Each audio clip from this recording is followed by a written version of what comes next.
What's up, everybody? Welcome to the Pick Six Podcast, CBS Sports Daily NFL Podcast. I'm Will Brinson. I'm your host. Today, we are going to do AFC South training camp burning questions. That means we'll talk about the Colts, Titans, Jaguars, and Texans in the feed. And coming up, many more burning questions. By the way, here's a burning question for you. Will I have to get a tattoo if the Pick Six Podcast wins a People's Choice Award? Well, if we do win, I will get one, but will I have to get one? We are nominated in the sports category, the People's Choice Podcast Awards, and we appreciate all you guys do for us. And we hope you enjoy our show enough to nominate us to advance to the next round. To do so, go to podcastawards.com/app/sign up and then toggle down to the sports category. There's a link in the episode description as well. You have to sign up, you have to log in, but you can do that and you can advance to the section. You have to drop down sports, Pick Six Podcast. Boom. And we're good to go. Joining us to break down the AFC South, friend of the show, Jeff Kerr. What's up, buddy? How you doing? Pretty good, Will. It's 1 week till football season. Well, I guess technically it starts this week, right? We got 3 teams going in the training camp. Yeah, we have teams going into training camp. It's back. We back. We're back. Another year. I'm excited. I am excited. I'm always excited with football here. We got through it. So let's look into them. I don't actually have these on the rundown. I'll make them up as we go along. The easy one, we'll start with the Colts. Well, actually, you tell me, what's your burning question for the Colts, and why does it involve Carson Wentz, Eagles fan Jeff Kerr? It's good anyway. It's pretty self-explanatory what Carson Wentz is with the Colts. Can Frank Reich fix him? That's what I want to know. Yeah. Can he fix his quarterback? Is it Carson Wentz? Is his mind completely messed up? He's not good anymore? Is Carson Wentz not the guy that we thought he was, or can he be the guy we thought he was? There's a lot of questions with this quarterback right now, and I have my thoughts on him. I do think he's going to do well in Indianapolis, but I'm not going to be one of those guys who will go on Twitter and say, "Oh, I told you so," if he stinks. Ooh, you won't be? I will not be. It's okay. It's too easy to say. I will be. It's too easy to say that he's just going to go to Indianapolis and everything's going to go back to normal. Like, I have a hard time I believe in Frank Reich. I think Frank Reich's an awesome coach. I think he's fantastic. But I just don't know if he can just magically flip a switch and all of a sudden it's 2017 again. Like, that sounds great in theory for a lot of people. Who wouldn't love to just go back to 2017? Well, I mean, I guess there's maybe a lot of people, I don't know. Like, just rewind, no pandemic. Let's go back in time to 2017 where Carson Wentz is an MVP candidate. I just don't know if it's that easy. That's what I worry about with him. Like, before this injury, I thought Carson Wentz was going to be a top 5 quarterback in the NFL. He showed a lot of signs of that his rookie year. And 2017, he was just on another planet. I mean, 33 touchdowns, 7 interceptions in 14 games. How could you not be? And then the injury happened, and then, as Eagles fans, including myself, started thinking, here we go again. Starting quarterback gets injured in a year where everything seems to be going right for the first half of the year, and then boom, and we all know what happened. And I don't think Carson Wentz ever mentally or physically recovered from that. I don't know. To me, I would just look at that Super Bowl ring and say I played a huge part in that, but I guess him walking in the NovaCare complex every day and seeing Nick Foles holding the Vince Lombardi trophy got to him. See, people said it was crazy, but it makes total sense. It does. Brinson, how would you feel you took a month off? If I had to walk in my office every day and there's a freaking statue of John Breach, like doing a little high trophy, I'd lose my mind. I'd be so angry. If you saw John Breach holding that People's Choice Award, how would you feel? Oh, furious. Or they're like John Breach's Pick Six Podcast. Yeah, and then Breach would rub it into your face every day. I mean, not like Foles did that, but Breach would. Right. Breach would actively rub it in my face. Be like, did you happen to polish my statue on the way in? I'd be like, F you, Breach. No, I didn't. No, I mean, look, I think it does. It is a thing. I think that is a thing. And so I do believe going to Indianapolis where there's less scrutiny, where you have a coach that you've worked with before and been successful with before, will help you. I think that all will help in terms of getting him back. I think they'll run the football a ton. I think they'll try and let him use play action and try to give him easy throws and easy reads and get him back into a good headspace. They're not going to have Carson Wentz coming out and throwing 40 times a game to start the season. But I also think it's just too easy to suggest he's just going to magically be better because Frank Reich's there and they have a good offensive line. There are lots of questions about this Colts team, but the first one, of course, is about Carson Wentz. Yeah, and here's the other thing. I point this out a lot with doing Eagles training camp previews. The offensive line wasn't good last year, but we have to keep in mind here, they were playing Nate Herbig, who really never played an NFL game, who actually ended up being pretty good. Jack Driscoll, 4th-round rookie last year, same thing. He actually ended up being a pretty solid offensive tackle for them. And a lot of Wentz's mistakes in the second half were on Wentz. Like the interception in the Cleveland game that was returned for a pick six, that was on Wentz, like just trying to throw the ball like 2 feet over Miles Sanders' head.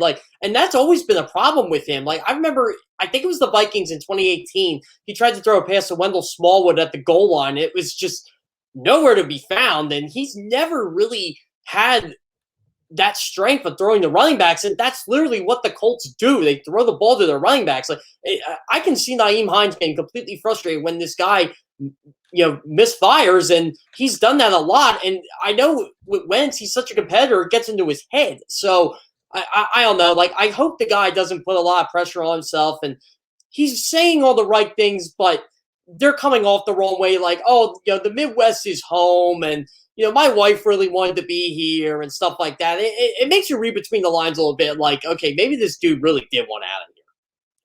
I think he definitely wanted out of there. I mean, yeah. I do wonder though. You mentioned Nyheim Hines. He had the benefit of catching passes from Phillip Rivers, maybe the single greatest backfield swing pass tosser in the history of professional football. And now he has to downgrade to Carson Wentz. So what are you going to do? We will find out though. That's the burning question. We'll know. We'll have some theories to work with by the time we get into training camp about if Frank Wright can in fact fix Carson Wentz. To the Titans, the other top team in the division. How does Julio Jones fit in this offense? That's the clear burning question. How much better does he make him? Does he take them over the top? What do you see his target share, et cetera, et cetera? So I'm not a hot take type of guy, Will, but I will say this. I think Julio Jones is going to make that impact that Terrell Owens made with the Eagles in 2004. That's how highly I believe in this. Wow. I don't think he is fallen off the radar. He was 6th in the NFL in receiving yards per game last year. He was hurt, but he was still really good. He's been really good. Like, I don't get this, he's 32. He's done. I'm 32. I'm not done by any stretch of imagination. I'm in the prime of my career, and I'm not even an NFL player. So, again, I just don't understand how this narrative came about. And now you're putting him with A.J. Brown, Derrick Henry. Ryan Tannehill has basically been a freak since he started for Tennessee in week 7 of that year. Tennessee has the most big plays in the NFL over the last 2 years. They have the most touchdowns in the league. So this offense is already really good. Oh, by the way, Josh Reynolds is on that offense, and I kind of like Austin Ferguson too. I think he's going to be like solid for them. Anthony Ferguson. Right. Anthony Ferguson. Yeah, I don't know why I said Austin. I'm thinking he's first on a depth chart. We'll let that one slide, Kerr. If you call him Austin. You know what it is? This is my problem. So I was listening to a press conference. I'm a big NASCAR fan. Listening to a press conference beforehand, and Austin Cindric came up. So that's where I get Austin. I'm like, wait a minute, that is not right. It is not Austin. So that's right. Yeah, I'll blame myself on that. But thank you. So anyway, but yeah, this offense is just lightning fast. I love the fact that Julio Jones is a deep ball threat. A.J. Brown, we know he's a home run hitter. And Tannehill throws the ball deep downfield. So I think Julio is going to fit in nicely. But what I brought up in the article was, is he going to be the number 1 receiver? Is he going to take a back seat and be the number 2? That's what I want to know. Yeah, I think he is. I don't know. I mean, I don't know that he comes in, he's the number 1. Like, there's a great rapport between Ryan Tannehill and A.J. Brown. And A.J. Brown is a developing young player. You don't want to lose A.J. Brown's development at the expense of bringing in Julio Jones. What you want is for those two to be just ridiculous, deep threat, rebound receiver guys who you can throw to off of play action. And I think that you have that opportunity. If you can run Derrick Henry, You need the offensive line to play well. Use Tannehill on bootlegs. You have these guys running across the field, catching the ball in space, picking up yak, doing all kinds of stuff. I think all of that factors into it. I think it's just 1A, 1B. I don't know that either one is necessarily definitely the true number one in this offense, but that's like, will Julio be happy being a 1A or 1B? I mean, he didn't seem to mind it with Calvin Ridley per se. No, I actually think he liked when Calvin Ridley showed up because then it freed him up a bit. And I think that's how he's going to treat it with A.J. Brown. Like, the guy just seems like the ultimate teammate. Like, he didn't even really want anybody to know he wanted out. That's about as unselfish as you can get. Yeah, that's true. I know. I agree with that. People only found out he needed to get out when Shannon Sharp got him on the phone, and as a result, they had to clean up that mess and get him out of town more quickly. He was trying to sort of pull a Matthew Stafford, in my opinion. So, yeah, I agree. Julio and how he fits in, huge, because if it looks like all of a sudden he and AJ Brown, if he has the Terrell Owens effect, this team's a Super Bowl contender. So that is certainly one to watch. All right, let's take a quick break. When we come back, find out what you need to look at with the Jacksonville Jaguars in training camp. Pretty obvious. I mean, I'm not even worried when I think about the Jaguars, Jeff. Like, I'm not worried about Trevor Lawrence making it, like, acclimating to the NFL. I think he'll be fine getting there. He's a really good player. He's a good quarterback. He's a smart guy. He's played against high-level defenses. He's had his ups and downs throughout his career, just like any college quarterback. But I'm with you. The biggest question is, how does Urban Meyer acclimate? And then I guess there is a trickle-down effect for Trevor Lawrence there, too. In a way, it is. Like, I'm like you, Will. I don't worry about Trevor Lawrence at all. I honestly think this guy's going to have a Justin Herbert-type year for that team. I mean, he's got the weapons. He's got Etienne. He's got Robinson. He's got Chanel. He's got DJ Chark. I mean, he's got weapons across the board. I'm not worried about that. But Urban Meyer, like, it's already concerning to me how he's not as hands-on with the players as he likes to be. And, this isn't college. Well, what did you think you were getting into here? Yeah, I mean, you're not getting into college. It's the opposite of college. He's like, I can't believe how tough it is to get free agents. It's not like recruiting. No, it's not. That's the whole point, Urban. It's not college football. It's professional football. Yeah, they're all the same. Like, this isn't Ohio State where you can just lavish them with gifts or whatever. Oh, look at us. Look what we do every single year. What are you trying to sell with the Jacksonville Jaguars organization? Oh, hey, we might be playing in London in 3 years. Yeah, I mean, right. If you're trying to say, hey, look, want to come down and play for me, guy who's never coached at the NFL level for a team that, while living in Florida and, escaping income tax, still has to deal with the fact that they're not very good and haven't been very good outside of one outlier season over the past 15 plus years, really ever since several coaches before me came out, starting with the end of the Jack Del Rio run. I mean, there's just not a lot of appeal to Jacksonville. So Urban has to change the culture. And he's being investigated and asked about, that street coach they hired from Iowa, which is, the first misstep he makes. And then he said, complaining about free agency. They draft Trevor Lawrence and they draft Travis Etienne. The Etienne thing to me is the biggest red flag. Did he really draft Travis Etienne to take wide receiver reps? All wide receiver reps? Because that's crazy. Yeah, you don't use Travis Etienne for that. You use him to be a feature back. And yeah. I don't know. It just feels like he wasted a first-round pick when there were decent offensive linemen on the board. You had one of the worst defenses in the league last year. And look, I get the philosophy. If you want to do like a two-back system, that's fine. But you also brought in Carlos Hyde, who's no stiff eater. So I don't understand the logic of it. Are you really going to just allow Travis Etienne to get 100 targets a year? I would. I don't mind if you give him 100 targets a year, but you better give him 150 carries a year. Like, he needs to be something between Alvin Kamara make him Alvin Kamara. Don't make him Percy Harvin. Exactly. And if he was Alvin Kamara, then I'll say great pick. But until then, it's like, wait a minute, you just got James Robinson for nothing. He was one of the best running backs in football last year. So what if he can't catch out of the backfield? He can bruise, between tackles with the best of them. You figure you want to build off that. I would agree with you completely. So I think those two, the Etienne and the Lawrence picks, there's Urban's first two picks, right? I mean, he goes and gets two, hilariously, the guy from Ohio State who got his ass beat by Clemson multiple times over the past 5 or 10 years is going out and getting two of Clemson's best players and adding them to his roster with the Jaguars and saying, this is how I'm going to win. that's fine. You saw him up close, you know him, but those two guys need to acclimate early and often. I think they will. I trust their talent. I trust their skill set. I trust their approach to the game. But if those two guys aren't good, it's going to be on Urban and their offensive players, and it's going to be a quick judgment call about how he's changing and working into the NFL level. All right, the Houston Texans will wrap up the AFC South with them. And, you only took only one quarterback question here, so we can certainly take a second. Who's their quarterback? That's the question.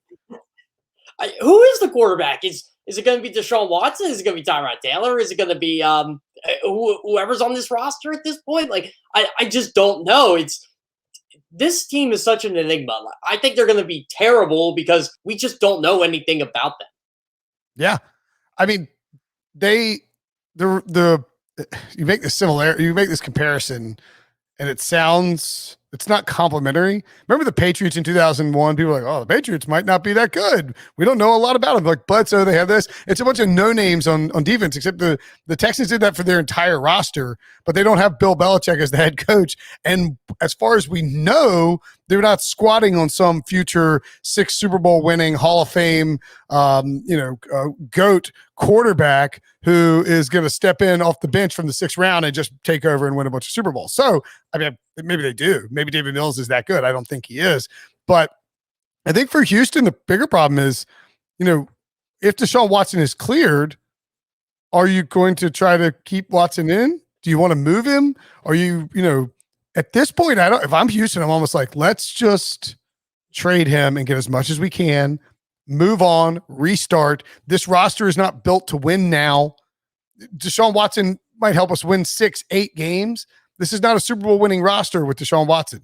So trade him, collect some assets, and try and restart this thing. Well, that's why I would trade him. You won 4 games, and Deshaun Watson was the top 3 quarterback in football last year. And you had no running.